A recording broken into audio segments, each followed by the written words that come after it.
So, how did you become a rock star? Why did you pursue that? Well, I started singing when I was in high school because music has always been a part of my life. I've always done music.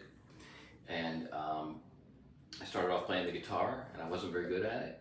And the band needed a singer more than it needed a guitar player. So I became a singer, and then I kept on singing over the years. And when I moved down here to Florida, I got picked up I left a very good band in Connecticut, and I put an ad on a place called Band Mix saying, hey, I'm probably going to end up playing Jimmy Buffett covers on the beach for the rest of my life, but if there is any arena rock bands in Florida, please call me.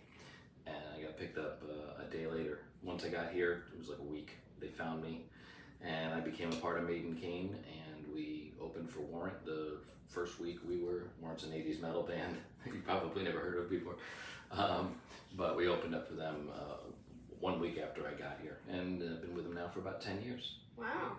We play some pretty big shows. We open up for a lot of national artists, and we have 2 videos out there. One of them has, I think, 25,000 views, and the other one has like 10. And we actually had a song that charted in, I think it was Denmark. I'm not entirely sure, and then Canada. So. Have you ever wrote any songs? I have written songs. Maiden Cane has 3 originals, well 4 technically, and I wrote all the lyrics to all of them. And I have a whole bunch of original stuff that I've done over the years that I've just never, some of it I've recorded and others just up here and only up here. So you are the singer, but you also said you also do some like behind the scenes stuff? Mm-hmm. Like you do some tech stuff? Yeah. I have a degree in communications and media, which is like, TV, film and stuff and video. And so I do a lot of editing. I picked both Maiden Cane videos that are out there. I produced with the aid of some other people or entirely by myself. And so I've done a bunch of videos, and I've done videos for other bands as well. Would you say that you're like the leader of your band? Oh yes. I'm the lead singer.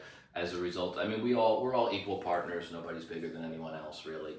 But we all have a different part in the process, and I kind of I'm the leader on the stage, but Jim books the band. Joey complains about things. It's just So, how many people are in the band? Now there's 5. There used to be 6, and our other guitar player retired, and we decided that we didn't want to replace him. We just wanted to continue on as a 5-piece. So, where do you mostly play? Do you like tour? Not anymore. We'll leave the state if the gig is right. It has to be a good show, but for the most part, we go Southwest Florida, which stems from the Fort Myers area up till about 4 hours to 5 hours north of there. Actually, yeah. So we'll just go back and forth, and none of us. We're all in our. Well, I'm in my early 50s. The rest of the band's a little bit older than me. And none of us want to do a rigorous tour. We just like to play maybe once to twice a month, and it's fun.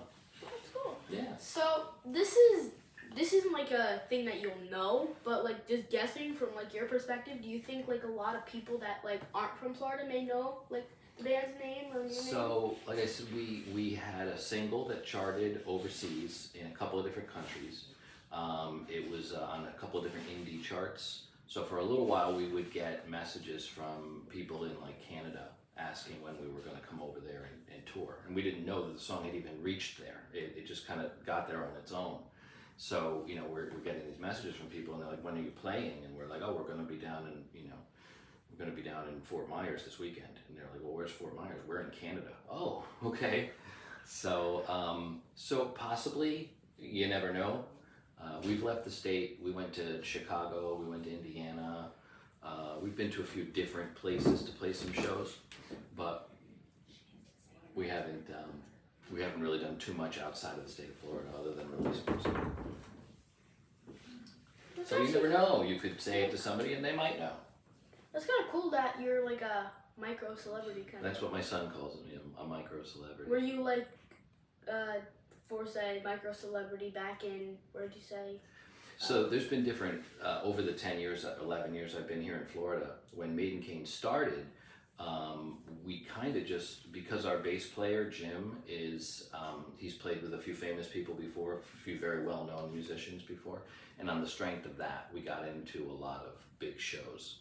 So we would go and play in front of a major touring national act, and we would gain a whole lot of fans at once, instead of having to do what most bands do, and that's, play bars and then get recognized and move up to the bigger places and then move to big festivals, whatever. We were able to just come right in at the festival level.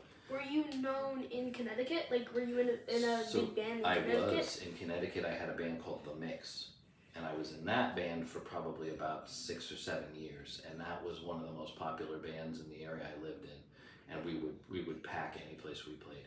So, and it was a great band too, so that's kind of why I thought, this is it, I reached the top. But Maiden King is they're both great bands, and they both have their strengths, so it's a great thing to be in another band that's doing the same thing as the last band I was in is doing. Yeah. That's actually really cool. Yeah. When you were like a kid, like maybe like 5 years old, did you ever like picture yourself ever doing this? I sure did. You did? That was what as long as I can remember, it was always rock star. It was always musician of some kind. I mean, for a little while I wanted to be a vet. Then I found out you actually have to operate on the animals, and I was like, no, that's not happening. And then I think for a while I wanted to be a teacher, but then I met a bunch of teachers I didn't like, and I didn't want to be a teacher anymore. That's funny. But yeah, it's always been in the back of my head that there'd be some music related, field. But when I was younger, or when I was a teenager, and then into my 20s, I wanted a family more than anything. I wanted kids.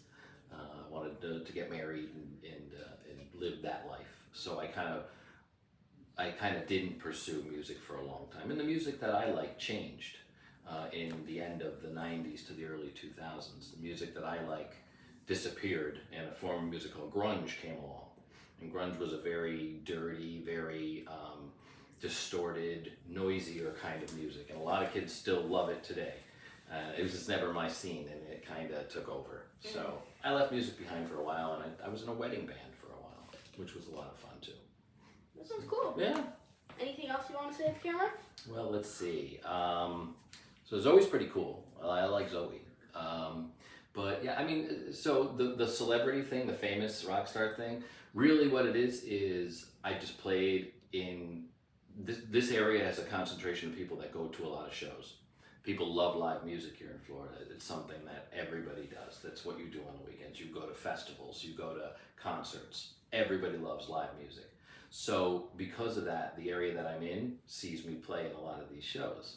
So yeah, I've extended that a little bit, but and then they bring their friends when they like the show, and I usually play bigger shows. So because of that, a lot of people know who I am. I don't know if I'd say famous or celebrity, but a lot of people know who I am. And that's cool. I'm not, I like that people know who I am, because people they know what to expect right when they first see me.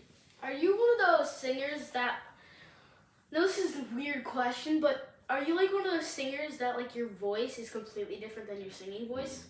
Yeah, I speak very low, but my singing voice, I have I'm a baritone, so my natural singing voice is also kind of low, but I've always sung higher. I've always sung Led Zeppelin. I've always sung Queensryche, bands that you've never heard of before, but I've always done that stuff where these guys are singing up in the rafters for the whole time. And so because I've always done that, I forced my voice to do it. And then through training and everything else, I learned how to force my voice to do it properly. And so now I'm singing Journey, which I'm sure you know Journey, yeah. Right?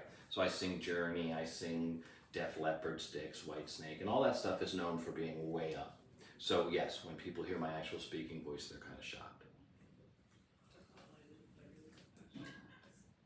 How big are the shows?